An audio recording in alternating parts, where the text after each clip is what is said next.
গেলি করে আমরা সাইড করে আইছি কাগজপাতি কোনো কিছু নাই আমরা বাংলাদেশে চলি আইছে আমরা বাংলাদেশে যাই পাই না কাগজপাতি নাই গাড় করে বাড়ি করে দেয় গাড় করে কোনো সম্মান দেয় না বেসম্মানি করে পুলিশ করা বন্দুক কাঁধে মাথায় আর সিঁড়িতে ঝাল পায় না দেয় এই দূতাবাসী নিয়ে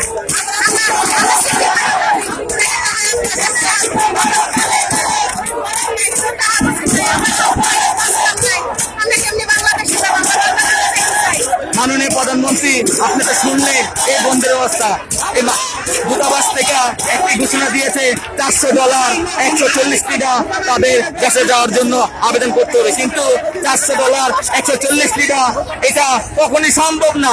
আরে ভাই আমাদের পাশের উপর তুমি নাই ভিসা করে তুমি নাই বাংলাদেশে গেলি বলছি আমরা বাংলাদেশে